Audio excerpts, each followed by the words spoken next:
Welcome to Retro Reprise. I hope you guys had a happy and safe holidays. Today I'm finally getting to it. I'm finally getting to my review of the Super Retrocade emulation console from Retro-Bit.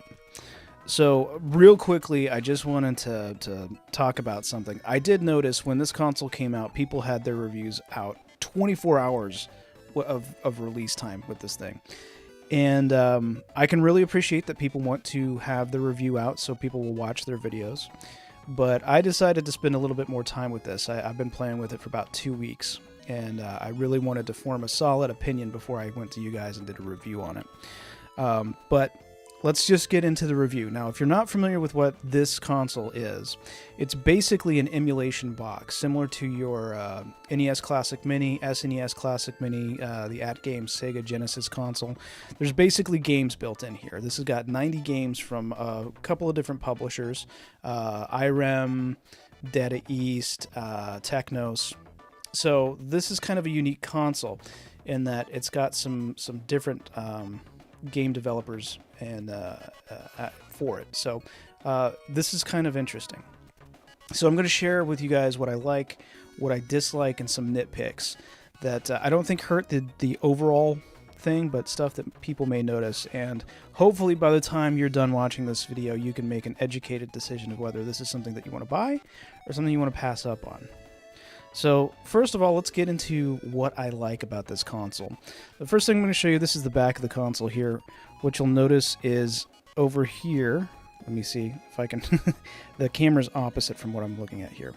So over here you see that there are composite inputs, or composite outputs, excuse me, which is really cool. And then you have HDMI. So this console actually does both. And the first thing I did was hook it up with composite cables. Now, this console comes with a power cable, basically a power adapter, 2 controllers, and an HDMI cable. But it doesn't come with composite, but you can play with composite. And that was the first thing I did. I hooked it up to my composite old school tube television in the back there, and played games off of this. And it worked great. I also then turned around and hooked it up to my HD TV after that, and it worked fantastic. There's no noticeable lag or anything like that happens with this console when you're playing with it. So that's something that's really nice, and that's something that's kind of cool because you don't really get the option. Now, I didn't try to play both composite and HDMI at the same time. I don't know if it could really do that. I don't know if there's enough juice pumping through this thing to push 2 televisions at the same time. And I wasn't going to go haul my HD set over to the SD set and, do a side-by-side comparison. But you have that option available, and I really like that. Now, something to keep in mind with this console, though, is that the menu system is designed with HD in mind.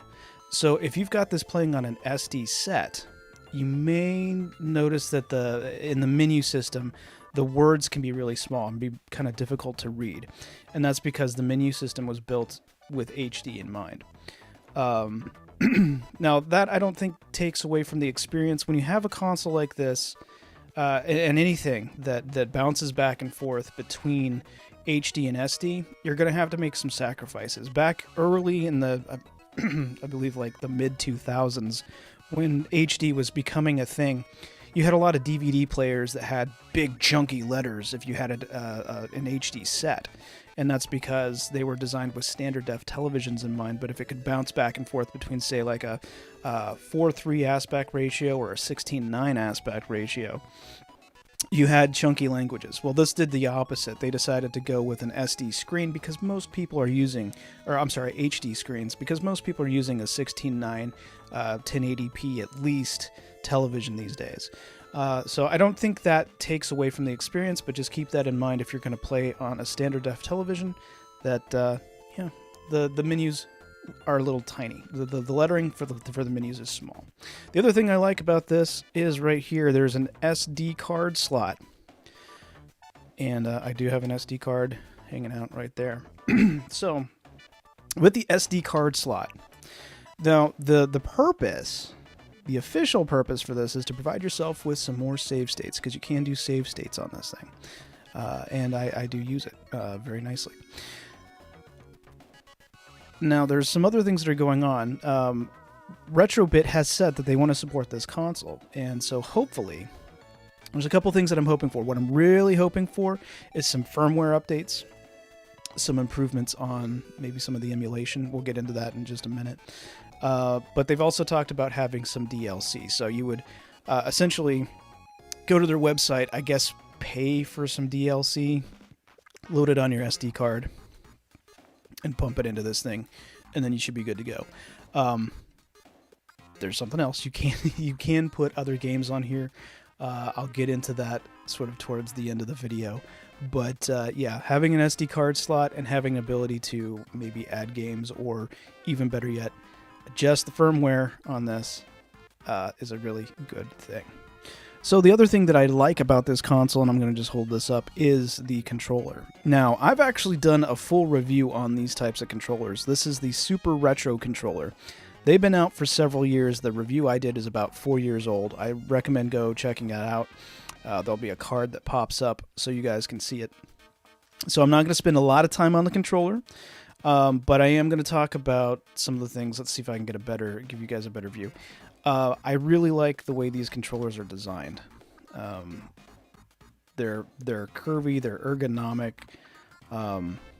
The buttons are really easy to press. The way I explain the way this controller feels, it feels like a well-played Super Nintendo controller.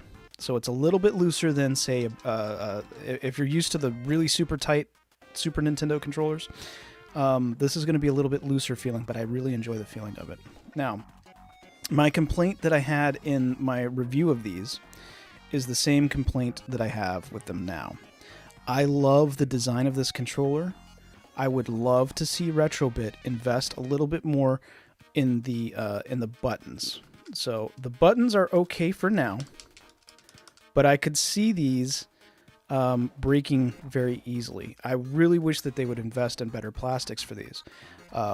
It doesn't take away from the experience. They're fantastic controllers. I really like them. I just wish that they were a bit more sturdy. So what's good is that you get 2 of these, and they're about 9 to 10 foot cords. So you can, if you're playing in your living room, you can plug this in, and you know, be a good distance away from your television. So I like the controllers. And the other thing I'll show and I'll put up on screen eventually here is the menu system. Now, I've heard some complaints of people saying, well, it's not very animated. It doesn't have a lot of stuff going on. It's a simple menu. I'm okay with the simple menu. I like a simple menu. The less crap that you're putting on these little machines, the less stuff you have to worry about breaking. So I'm okay with a very simple, easy to use, very intuitive menu. And for the most part, it is. Where my complaint is with the menu system is where you're doing, where you're changing the buttons around to be what you like. The other thing with the menu system as well is when you boot this thing up, when you start it up, and when you turn it on, there's a light that's actually in the button. So if you push the button, there's a light that turns on, so you can tell that it's on.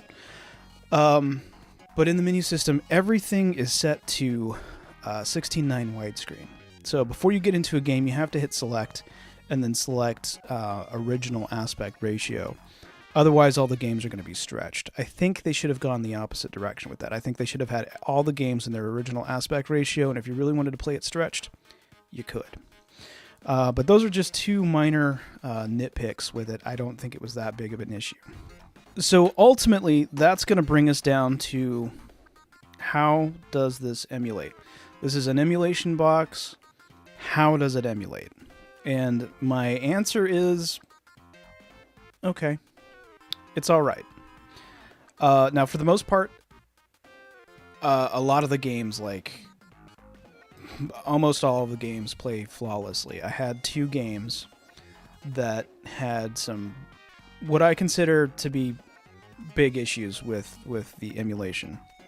And the 2 games that I had experience, or the 2 games that I noticed the worst emulation with, was Bad Dudes versus Dragon Ninja, the arcade game, and let's see, I have my notes, Mystic Riders.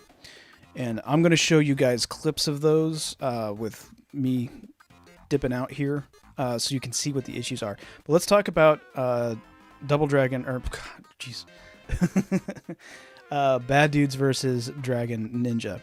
That's one of my favorite games. Bad Dudes is one of my favorite games out of Data East. I really like it, and I'm pretty familiar with it. I played it a lot in the arcades when I was a kid. I am fairly familiar with that game. And with that one, there was some strange audio stuff going on. At first, I thought, well, maybe it was a kick drum that they were doing. And then I noticed that sound would go, between screens, between levels. You'd hear this popping. It was very, very quick popping, and it sounded like a metal, it sounded like a metal drummer's kick drums. It was very like tinny, like pop, pop, pop, pop, pop, pop. So I'm gonna play you guys a clip of that, so you can see or hear what that looks like. Now, you guys may notice something as well. You may see some like weird white artifacts on the screen. That is not the Retrocade. That's the Retrocade and my capture card not liking each other. So that's not coming from the Retrocade, or it may be coming from the Retrocade, but it's just the capture card and the Retrocade working together. They just don't like each other. But the sound, it doesn't matter if I had it on the standard def television. It doesn't matter if I had it on my HD television. That sound, that popping sound would come up. So I'm going to play a couple clips from that so you guys can hear what was going on. And I'll come back with the other one.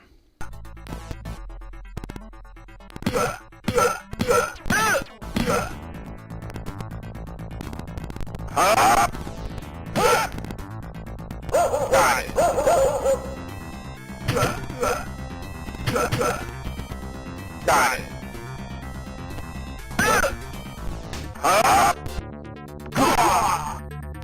I'm bad.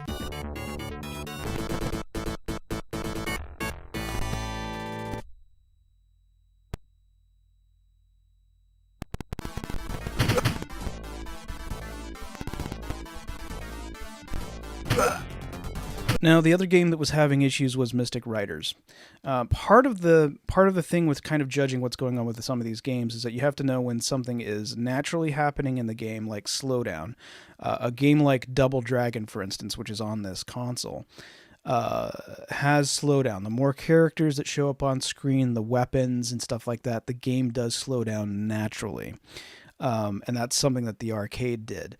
But Mystic Riders, I don't have a whole lot of experience with, but you could tell that it was the emulation that was having trouble. It was struggling. And so not only did I experience some strange audio popping that came up with that, but I did notice the game sort of, the more stuff that came on screen, it would slow down.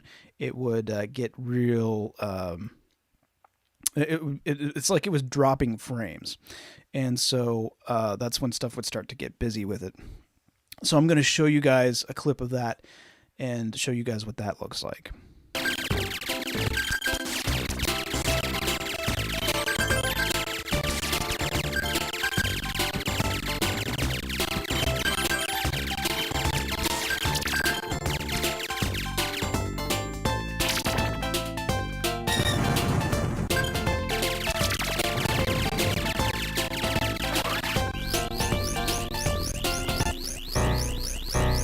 So other than those two games having those glaring issues to me, and to me, since this is an emulation box, the emulation should be flawless on all of these games. And so those really took me out, especially with Bad Dudes, because I really love that game and I really wanted to have an arcade version, a legit arcade version of that game on this. So those are two things. That's why I really want to see them come out with an update patch or, some sort of firmware update or something to improve the emulation, at least of those two games. Now, there's some other games that I experienced a little bit of slowdown, a little bit of popping, but it wasn't too bad. I even tried to lower the volume, because you do have volume control on this, to see if maybe it was like digital clipping, because that's essentially what it sounds like. It sounds like digital clipping if you've ever dealt with any kind of digital audio before and had something too loud. That popping is generally we call that clipping. But it wasn't. It showed up whether I had the volume up or volume down. It didn't matter. So it still showed up there. Now, the other problem that I had with the emulation, and this is a nitpick, otherwise the emulation worked really well, but my nitpick is that the images look soft. Like, just slightly out of focus. I don't, if you've ever worked with a projector and you're like quite there, and then you can just like pop it once, and then you get this nice crystal clear image. The images to me in general with the overall emulation, they're a little soft, and I could tell this not only on the HD set but also on the standard def set as well. So maybe that's just sort of a sacrifice you have to make, because this can do, it's basically doing arcade, Nintendo, Super Nintendo, Sega Genesis. So you've got maybe that softer look is something that you just kind of have to compromise on, because it's doing so many different consoles. But it is something to take notice. And if you're someone who's really nitpicky about your image quality, that might be something that keeps you from buying this device. All right, so who do I think is going to like this console? Who is not going to like it? Well, for the people who are going to like it, if you're someone who is into hidden gems or a bit more rare games, this is kind of a cool console to have, because this is a nice legal way to get a hold of some of these games that were never released on consoles. Now, who is not going to like this console? Well, if you're someone who's really picky about your graphics, if you're somebody who's running stuff through a FrameMeister and, you got to have original scan lines, things of that nature, this thing will drive you nuts. I'm not particularly that picky about my games graphically, but I did notice some things that would cause issues for other people, and something that might take you out of the game if you're really a picky player. But in general, if you're someone who likes beat-em-ups, if you like shoot-em-ups, this is a cool console to have, because this has a nice collection. Now, there's some other games on there too. There's some sports games and whatnot, some run-and-gun type of stuff. But in general, if you're a beat-em-up and shoot-em-up guy, or a person, lady, person, whatever, you're going to like this. This is going to be a fun console for you. Now on to the special secret message.